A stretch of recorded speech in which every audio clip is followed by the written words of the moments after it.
Hi అందరికీ. లా first నా intro వీడియోలో ముగ్గులతో పాటు కొన్ని స్టోరీస్ ఉంటాయని చెప్పాను కదండీ! ఈరోజు ఈ వీడియోలో మనం ఒక స్టోరీ తెలుసుకుందాం. అది పెద్దలకు ఎందుకు నమస్కరించాలి తెలుసుకుందామండి. మరి ఈ విషయం గురించి కురుక్షేత్ర సంగమం భీకరంగా జరుగుతుంది. ఒకరోజు యుద్ధం ముగిశాక దుర్యోధనుడు తన పితామహులతో ఇట్లా అన్నారంట. పితామహ, మీరు పక్షపాతంగా వ్యవహరించకపోతే మీ దాటికి పాండవులు నిలవగలరా అని అడిగారు.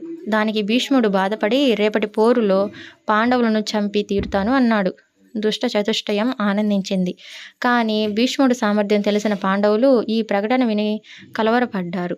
శ్రీకృష్ణుడు వారిని శాంతపరిచి ద్రౌపదిని వెంటబెట్టుకుని భీష్ముడి శిబిరానికి వెళ్ళాడు.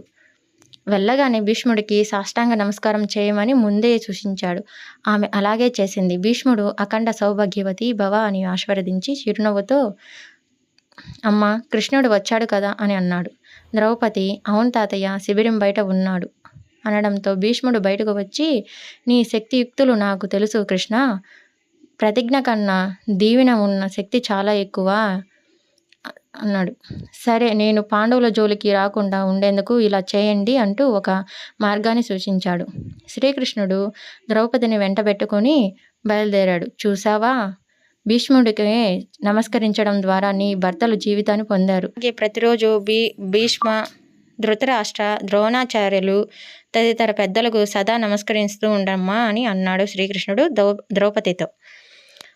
ద్రౌపదిల దుర్యోధన, దుశ్శాసల భార్యలు కూడా పెద్దలకు నమస్కరించి ఉంటే బహుశా కురుక్షేత్రం సంగ్రామం ఆగిపోయి ఉండేదేమో. నమస్కారానికి, పెద్దల ఆశీర్వచనానికి అంతటి మహత్వం ఉందండి. అహంకారం వల్ల ఎన్నో అనర్థాలు జరుగుతున్నాయి. పిల్లలు నిత్యం ఇంటి పెద్దలకు నమస్కరించి వారి ఆశీర్వాదాలు తీసుకుంటే ఎలాంటి ఇబ్బందులు తలెత్తవు. ఆ ఆశీర్వాదం కవచంలా రక్షిస్తుంది.